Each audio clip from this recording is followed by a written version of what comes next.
The last speaker of the day, and we'll go back somehow to the theme we started the session this afternoon, to parody and entertainment, and we'll be talking of a text that has already been mentioned, the Shuhanron Emaki, with Claire Bisset, who is professor at the Université Paris Diderot, and has done a lot of work on the relation between text and images in various text, various contexts of Japanese culture.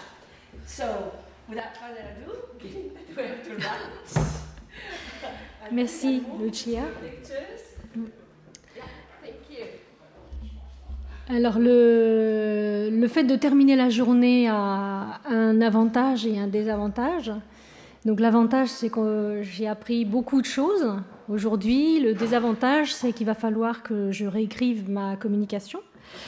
Et notamment, donc, le travail que nous avons fait ensemble, donc à plusieurs, sur le Shuhanron Emaki, va devoir être revu sérieusement, notamment à la suite de la conférence du professeur Ishii Kosei, qui nous a appris énormément de choses et donc qui est en lien avec ce dont je vais parler.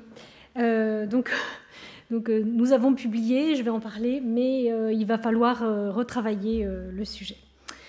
Alors, malgré ce que semble indiquer le titre donc, de mon intervention aujourd'hui, je ne suis ni spécialiste des disputations bouddhiques, contrairement à tous les éminents collègues réunis autour de cette table aujourd'hui et pendant ce colloque, ni de l'histoire de l'alimentation au Japon. Néanmoins, je voudrais profiter du thème retenu par Jean-Noël Robert à l'occasion de cette rencontre pour vous proposer de faire un pas de côté et d'envisager un objet que sa tonalité parodique place à la frontière des questionnements, donc très marginalement, mais qui pourra peut-être les éclairer de façon inattendue. Le rouleau sur les mérites comparés du saké et du riz, donc Shuhanron Emaki, est un manuscrit, dont je vais vous parler, est conservé à la Bibliothèque nationale de France. Cette copie remarquable date vraisemblablement du XVIIe siècle et témoigne de la fortune d'une œuvre sans doute créée au cours de la première moitié du XVIe siècle et dont une trentaine de versions a été recensée jusqu'à présent. Cette version du Shuhanron Emaki a fait l'objet d'un travail collectif sur plusieurs années, réunissant de nombreux collègues en France, il y en a 2 dans la salle au moins, donc en France, au Japon principalement, au nom desquels donc, je prends la parole aujourd'hui. Le texte se présente sous la forme d'une introduction suivie par 3 discours où chaque protagoniste défend la voie qui lui convient le mieux. En l'espèce, celle du saké, puis celle du riz, et enfin la voie médiane. Les mises en image de ce texte respectent en général cet ordre canonique et divisent les peintures en 4 sections que nous allons rapidement regarder pour la version de la BNF. Dans la section introductive que vous voyez, les personnages sont présentés dans cet ordre. Le noble de cour, Miki no Kami Kasuya no Asan Nagamochi, non traduit par Tianlonghe Maître Chai, directeur de l'Office impérial du saké. Puis le moine Iimuro Rishi Kohan, Emery garde-manger, gardien de discipline. Et enfin, le guerrier Chuzaimon no Taifu Nakahara no Nakanari, tempérant entrebassin, officier de 5e rang de la garde des portes, section de gauche médiane. Ces noms, bien sûr, donc les fonctions qui sont associées aux personnages, sont de nature explicitement parodique. D'une part, et programmatique d'autre part, puisqu'ils permettent de suggérer non seulement le statut social, mais aussi les goûts de chaque personnage. Nagamochi ou Tianlonghe a un goût immodéré pour le saké, c'est donc un jōko. Si Kohan le moine ne supporte pas le saké, il affectionne le riz et donc les aliments maigres, c'est donc un gecko. Et enfin, Nakanari ou tempérant prône l'avoine du milieu en toute chose. Donc à la fois modération quantitative et variété qualitative. Chacune de ces peintures présente en premier lieu un banquet, donc que vous voyez ici, une salle de réception, puis donc une scène de préparation dans des cuisines. Y compris la première section qui introduit les 3 premiers personnages de la dispute et initie une joute verbale. On va donc y échanger des mots plutôt que des mets pour essayer de faire un mauvais jeu de mots. À partir de la 2e section, chaque personnage va défendre son point de vue dans un long discours. Les 3 discours respectant l'ordre de présentation des personnages. Le premier discours est donc celui du noble de cour, celui qui est présenté en premier, et propose une défense et illustration du saké, dont il loue les vertus sur le plan culturel, médical, social ou encore religieux. Il ne se prive pas non plus d'attaquer le petit buveur pour son manque d'hospitalité, son manque de tenue quand il est pris de boisson, sa goinfrerie. Le discours de l'ivrogne s'achève sur un poème japonais, waka, dédié au Bouddha Amida, ce qui suggère son affiliation au bouddhisme de la terre pure. On retrouve dans la peinture le personnage présenté au tout début. On le reconnaît à son costume, notamment. Donc cette fois-ci, il est dépeint en maître de maison, soucieux de ses convives, au cours d'un banquet déjà passablement avancé. On voit donc certains convives commençant à danser au son donc, des musiciens, de la musique. Le langage du corps, de même que la composition générale de l'image, sert à magnifier, à exalter la notion de partage au sein de la communauté des buveurs et le relâchement socialement acceptable des ivrognes quand le mauvais buveur, lui, s'endort et donc se met en marge du groupe.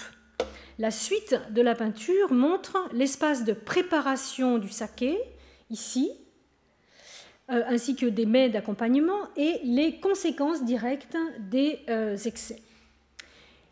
La troisième section correspond au discours du moine, donc le gecko de l'histoire, donc qui, comme son nom l'indique, ne jure que par le riz et les aliments maigres et qui s'attaque violemment aux grands buveurs, l'absorption de boissons enivrantes étant en théorie strictement interdite dans le bouddhisme.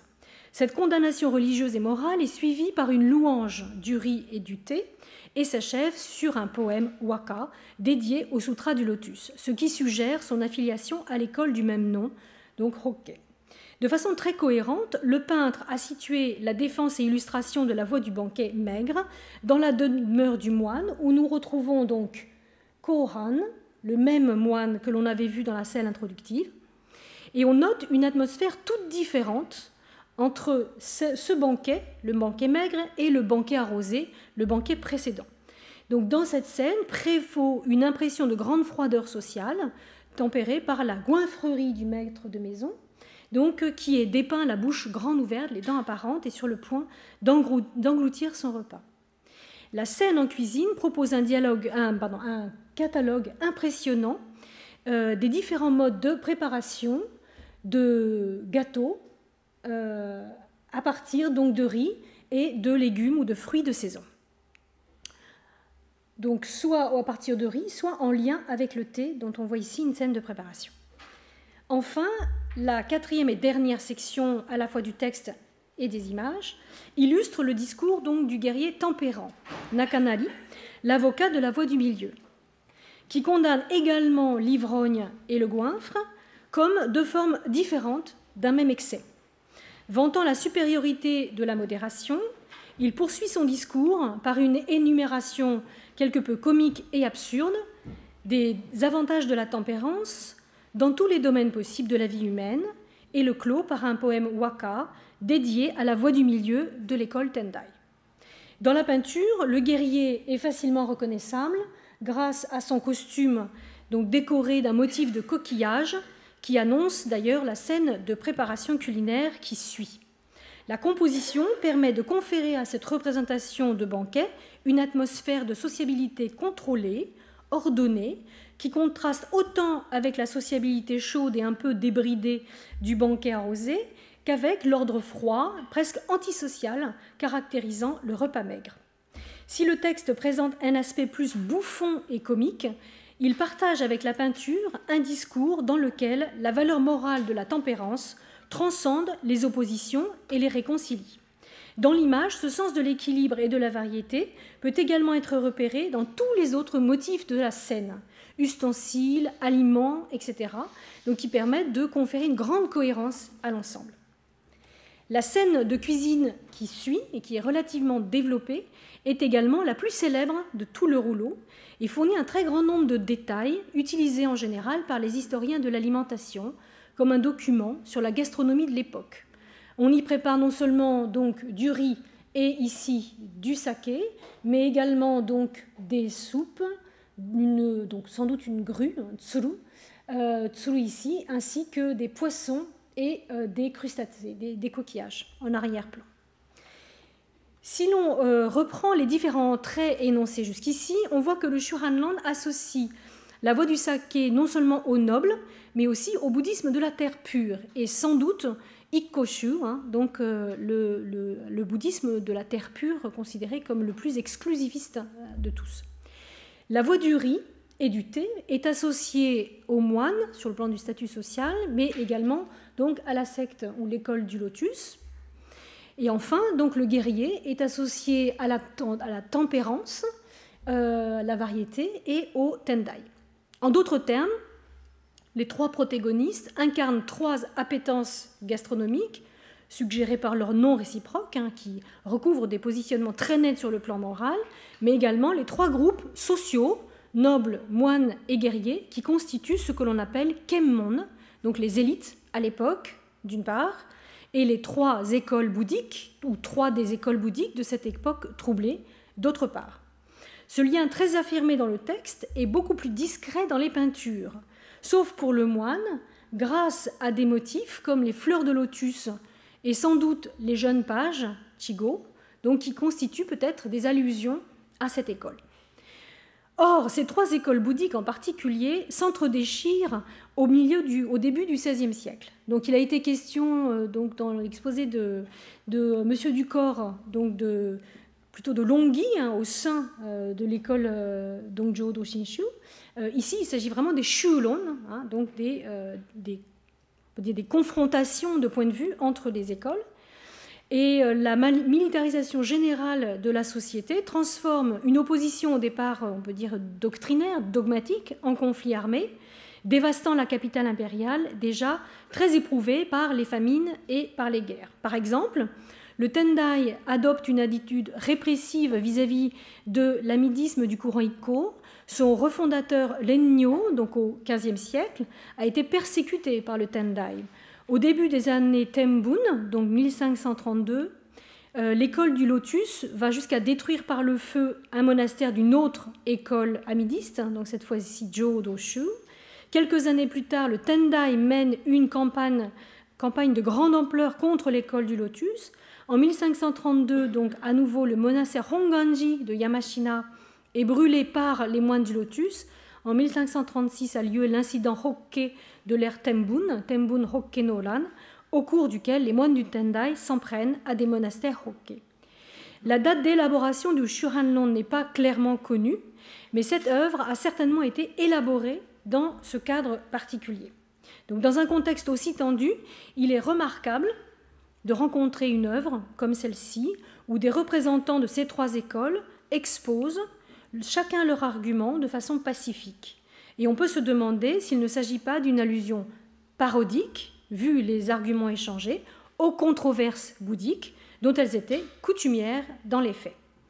Si les catégories opposées, donc saké par rapport à riz ou noble de cour par rapport à moine, par rapport à guerrier, etc., forment un système cohérent, les associations proposées par le texte, donc, par contre, sont beaucoup plus surprenantes, eu égard à la connaissance que nous avons aujourd'hui du contexte historique, social et religieux de l'époque. Par exemple, la terre pure, ou ici Ikkoshu, est davantage associée à des assises dans les campagnes et très très peu à la noblesse de cour.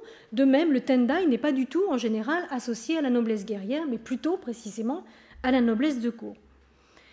Ce décalage entre la configuration proposée par le texte et la réalité du temps s'observe également en ceci que les maisons militaires donc, étaient beaucoup plus associées à la consommation de saké que la noblesse de cour, qui, dans les documents contemporains, paraît souvent assez malmenée par les habitudes des guerriers et par la solidité de leur estomac.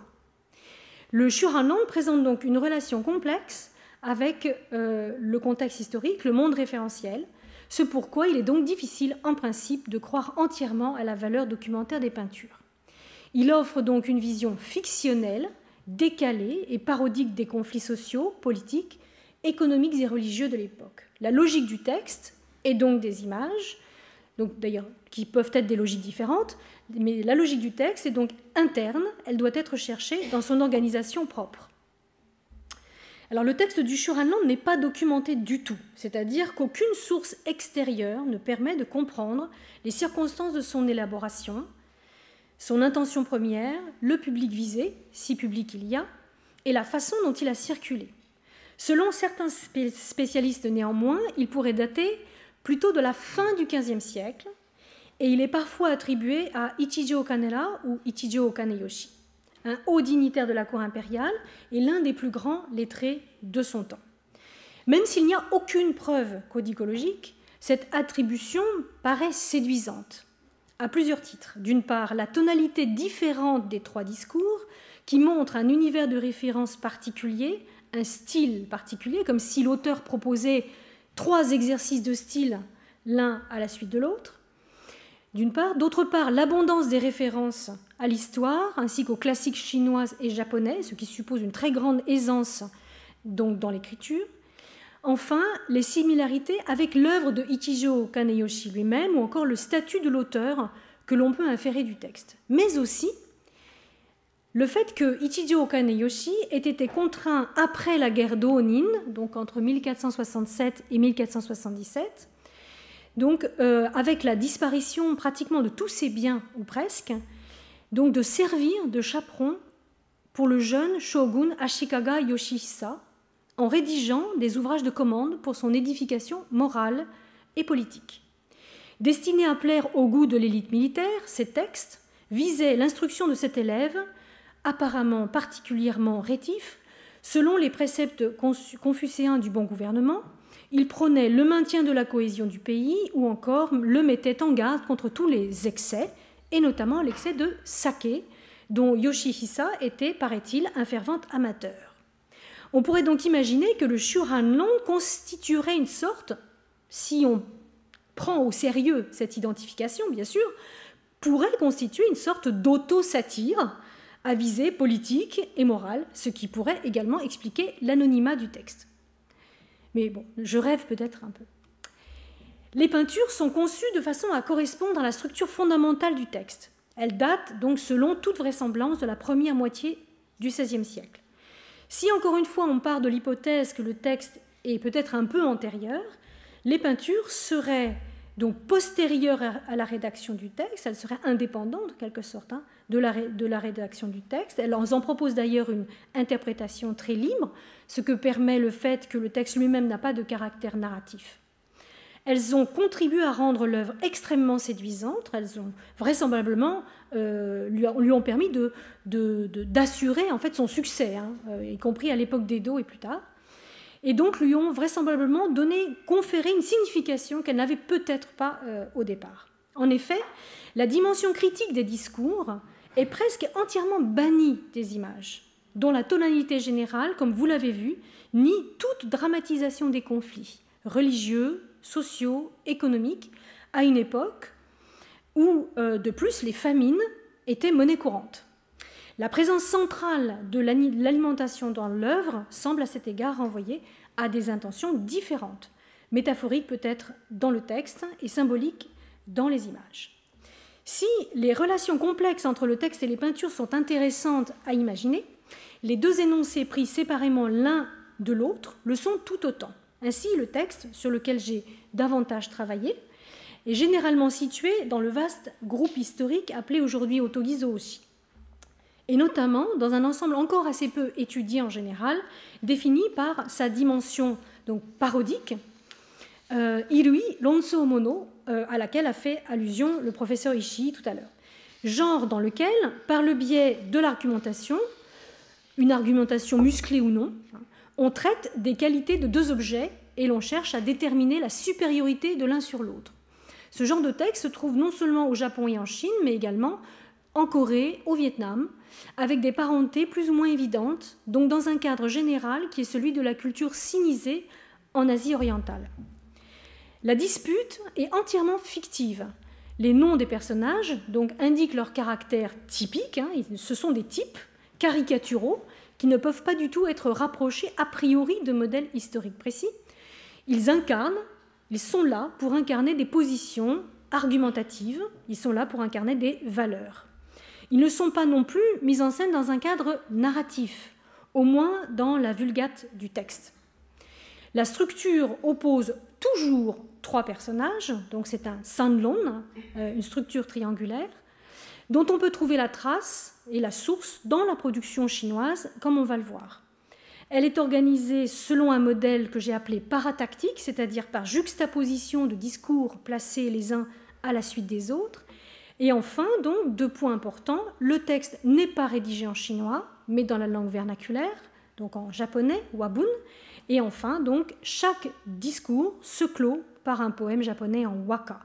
Procédé qui n'est pas sans rappeler un usage comparable de la poésie dans les disputations du Tendai, ainsi que l'a signalé Jean-Noël Robert en début de cette journée.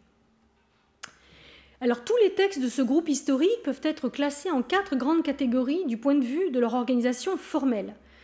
La première structure que j'ai repérée, c'est la structure en dialogue, donc mondo, une structure dialogique, dialoguée, qui permet aux différents partis d'exposer leur point de vue d'une réplique à l'autre et dans un mouvement de crescendo. Donc c'est en fait un principe de théâtralisation des arguments. Donc il y a un lien qui a été signalé également par le professeur Ishii Kosei, donc un lien très net entre ce dispositif dialogué et les arts de la scène populaire. Donc ce principe apparaît en Chine, notamment dans le Chajulun, aux disputes du thé et du vin dont il a parlé, dû à un certain Wang Fu, et daté du début du Xe siècle. Ce texte a été découvert dans des monastères de Dunhuang, où il a été copié plusieurs fois. Il suggère d'une part, donc il a rencontré un certain succès, puisqu'on en a retrouvé donc pas moins de 6 copies, et il suggère également un arrière-plan religieux, donc à la controverse parodique. On considère que cette structure donc, du Chajulun reflète les controverses entre les 3 religions, confucianisme, taoïsme et bouddhisme, qui apparaissent en Chine, donc comme on l'a déjà signalé, donc à l'époque donc, des 6 dynasties de la cour du Nord et du Sud et celle des Tang. Même si, comme on va le voir, cette structure à 3 personnages remonte à l'époque des Han, le Chajulun constitue le premier témoignage conservé de disputation usant de la métaphore alimentaire en Chine. Donc dans le Chajulun, thé et vin personnifiés s'opposent au cours d'une joute verbale animée et finissent par être départagés par l'eau, principe essentiel dont ils découlent tous les deux, cette entité intervenant en dernier permettant de réconcilier les contraires. Autrement dit, le point de vue exprimé en tout dernier est toujours celui qui triomphe des autres, donc qui montre en quelque sorte la vanité de la dispute. Ce groupe est également attesté au Japon dans des textes rédigés en chinois et liés au milieu du zen médiéval. Le Shuhanlong, donc on l'a vu, relève d'une autre stratégie argumentative que j'ai appelée la structure donc paratactique. Cette structure ne se rencontre pas, à ma connaissance, en Chine, même si elle dérive de la première puisqu'elle radicalise en quelque sorte la structure du dialogue. Le Shuhanlong constitue, fait remarquable, le seul texte de nature parodique de ce groupe dans lequel chacun des 3 personnages énonce un point de vue et une appartenance religieuse différente en 3 discours successifs, formellement complètement indépendants les uns des autres, mais sans aucune interruption ni intervention. Le Shuhanlong ne peut guère être comparé ici qu'avec le Sango Shiiki du moine Kukai, qui, suivant le modèle chinois, place toujours en dernier le point de vue donc, qui correspond au sien, c'est-à-dire la voie du Bouddha, qui triomphe des 2 autres, le confucianisme et le taoïsme. Si l'on suit ce principe, dans le Shuhanlong, ce ne sont donc pas les valeurs culturelles vantées par le noble, ni l'univers ascétique du moine, mais la voie médiane prônée par le guerrier, et donc l'école Tendai, qui se voit attribuer la meilleure place. Dans les anciens monogatari, les furu monogatari japonais, on a, 3e structure, conservé des traces de textes aujourd'hui perdus, où plantes et arbres, insectes et poissons s'expriment comme des êtres humains. Et là, il y a peut-être aussi le souvenir de sources chinoises. Pendant le Moyen-Âge, ce procédé anthropomorphique a remporté beaucoup de succès dans divers genres, sous la forme notamment de batailles parodiques, d'animaux notamment, peut-être donc influencés par un modèle chinois comme le poème de l'hirondelle, Yan Sifu. Dans ce groupe important, Les textes sont toujours rédigés en japonais et souvent illustrés. Le plus ancien exemple conservé dans le domaine donc, qui m'intéresse est le Shōjin Gyorui Monogatari, qui oppose à la fin du XVe siècle aliments maigres et aliments non maigres. Et il a été produit, comme le Shuranlon très vraisemblablement, dans le milieu de la cour impériale. Si la structure est différente et repose sur le fait que la joute verbale dégénère en bataille rangée, c'est toujours la troisième entité, celle qui intervient en dernier, à laquelle revient le mérite de rétablir la paix, toujours à son profit. Enfin, il faut signaler une catégorie particulière, le concours poétique parodique et fictif, à l'imitation des concours officiels ou privés organisés en grand nombre depuis l'époque classique. Groupe dont le plus ancien témoignage conservé est le Mochisake ou Tarawase, un concours poétique entre les gâteaux de riz, mochi, et le sake, attribué à un noble de la cour impériale au XIVe siècle. Donc, par certains traits, soit thématiques, soit structurels, le Shuranlon donc peut être rapproché d'une part de sources japonaises, mais également de la production continentale. Et je vous donne rapidement une liste de textes du genre donc Zhengqi, donc disputation parodique en chinois, qui offre des points de comparaison extrêmement nets. Je ne vais pas les détailler les uns après les autres, mais vous voyez qu'ils sont extrêmement nombreux et qu'on en compte à partir de l'époque des Han et jusqu'à l'époque des Ming. Donc cette énumération suggère que le Shuranlon n'est absolument pas isolé et qu'un travail énorme reste à faire pour déterminer la circulation des motifs, éventuellement des structures, etc., et les influences du corpus chinois sur le corpus japonais. Mais, donc, comme on l'a vu, le Shuranlon peut également être rapproché de la production japonaise, un groupe au sein duquel il est loin d'être le seul à combiner une thématique alimentaire à différentes formes de confrontation, qu'elles soient verbales ou qu'elles soient physiques. On note aussi un intérêt très évident, presque obsessionnel, au Japon pour les questions alimentaires, alors qu'en Chine, le thème est nettement secondaire. Beaucoup d'autres oppositions se rencontrent. Au Japon, enfin, le saké occupe toujours la place centrale. Donc le saké se trouve opposé au thé, ou se trouve opposé par exemple au mochi, au gâteau de riz, ou enfin au riz lui-même.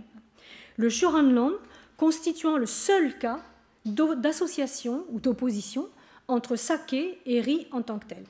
S'il est courant de rencontrer d'autres configurations dans lesquelles les questions de valeur morale associées à la culture alimentaire sont mises au premier plan, c'est également la seule œuvre conservée dans laquelle les classes sociales et les affiliations religieuses jouent un rôle significatif, d'autant plus remarquable que, comme nous l'avons vu, la combinatoire ne correspond pas à la réalité du temps. Le thème de la modération lui-même n'est pas nouveau à l'époque du Shuranlon. Il apparaît dans les littératures érémétiques du début du Moyen-Âge.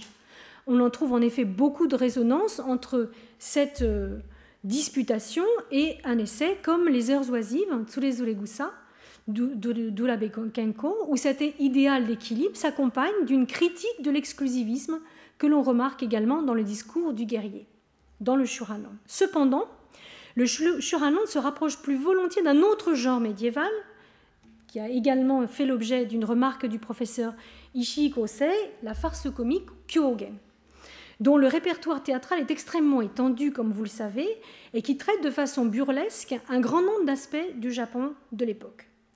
Il se trouve qu'il affectionne en particulier les attaques contre les moines bouddhistes, dont il raille précisément la propension aux débats doctrinaux et dont il raille également la nature querelleuse. Dans La controverse, Shuron, par exemple, deux religieux se querellent, chacun défendant son école de façon plus bouffonne que docte, pour finir par s'accorder autour de l'évocation de bons petits plats, donc autour de leur gourmandise commune. Il est symptomatique que ces deux moines relèvent des deux pensées exclusivistes dont triomphe de façon d'ailleurs tout aussi bouffonne le guerrier dans le Shuranlon, à savoir l'école amidiste Ikko et l'école du lotus, dont l'antagonisme était proverbial. La tonalité des interventions des deux protagonistes dans le Kyogen, d'ailleurs, est très différente. Donc le moine Ikko étant présenté comme beaucoup plus bonhomme et le moine lotus étant présenté comme beaucoup plus agressif. Cette tonalité agressive se rencontre également, s'observe dans les discours du Shuranlon, où l'éloge, la part, le poids respectif accordé à l'éloge, donc à la description d'un aspect positif de la voix, et la critique des autres voix n'a pas du tout le même poids respectif entre les trois personnages. Le moine du lotus étant le personnage le plus critique, dont la tonalité critique du discours est la plus importante. Donc c'est vraiment le moine du shakubuku, le moine vraiment donc, qui se signale par sa volonté de triompher des autres.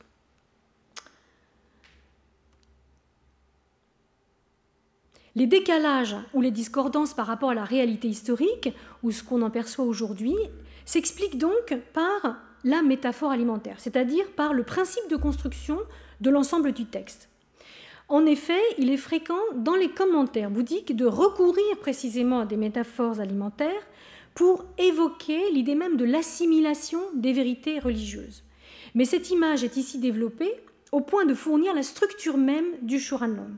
C'est au guerrier que revient le mot de la fin, c'est le guerrier qui, intervenant en dernier, se voit confier le rôle donc de pacificateur entre les deux parties opposées et exclusifs, représentés par le noble ivrogne et le moine goinfre. Si ce triomphe recouvre une réalité politique, la classe guerrière ayant réussi en grande partie à prendre le pouvoir au détriment des anciennes élites, cour impériale et milieu monastique, l'étrange association entre le guerrier et le tendai s'explique par l'intention de l'auteur anonyme du texte, donc qui reconnaît à la fois dans la culture guerrière sa capacité inédite de synthèse et également donc sa prééminence politique. Si cela valorise la variété et la modération au détriment de l'exclusivisme et de l'excès. Et cette hiérarchie de valeurs qui est mise en place permet de renvoyer dos à dos les sectes Ikko et sectes du lotus et de pointer l'intransigeance irréductible de leur positionnement doctrinal. Au niveau littéral, et je termine par l'évocation du discours du guerrier, au niveau littéral, le guerrier tempérant démontre que les voies exclusives du riz et du saké, défendues par Tianlongais, donc le noble, et Emery, le moine, ne s'opposent pas fondamentalement, car elles ne constituent que des formes, des états différents d'un même ingrédient, le riz, puisque le saké, bien sûr, est fait à partir de riz, l'un et l'autre ne tirant d'ailleurs leur sens que s'ils sont absorbés, dans le texte. Au niveau métaphorique, la pensée de l'école Tendai est la seule dont le syncrétisme permet de dépasser les contraires. Dans le Tendai, en effet, la vérité suprême ou la vérité de vacuité, Ku, revient à dénier toute substance au phénomène et partant à ignorer les oppositions. Saké et riz ne peuvent être considérés donc comme différents que dans une vision provisoire de la réalité correspondant aux écoles qui s'affrontent en premier, Ikko et Hokke. Au niveau absolu, cependant, saké et riz se fondent l'un dans l'autre. C'est cette vérité de la vacuité, autrement appelée non-dualité, qui est la voie moyenne, la vérité suprême enseignée par le Tendai.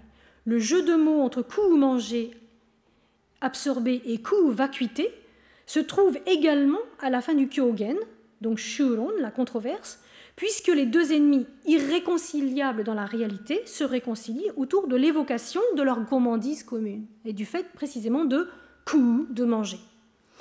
Dans le Kyogen, les deux adversaires parviennent de même à reconnaître la vacuité de leur querelle. Dans le Shuranlon, cependant, leur exclusivisme est si profond qu'il faut l'intervention d'un troisième larron pour permettre de résoudre le différend. L'assimilation, si je puis dire, donc ce kakekotoba, donc ce rébut entre ku manger et ku vacuité, sur lequel tout repose finalement dans le texte, a d'ailleurs connu une certaine fortune à l'époque d'Edo, comme on le voit dans ce Mekurakyo, dans ce soutrin pour illettrés provenant du nord du Japon. Dans cette version du monastère Chōshōji, donc du Hanya Shingyo, la formule très célèbre extraite du sutra, le monde sensible et vacuité, donc Shiki Sokuzeku, est rendu donc par des motifs suivants: Shiki la bêche, donc prononciation dialectale dans le nord, Shiki Suki dans l'ouest du Japon, Soku par donc un bouquet ou botte, soku de flèches plantées dans une cible, Zé par une pièce de monnaie, zéni incomplète, l'acrophonie étant suggérée par le caractère tronqué du motif, et enfin, ku la vacuité par un homme en train de manger.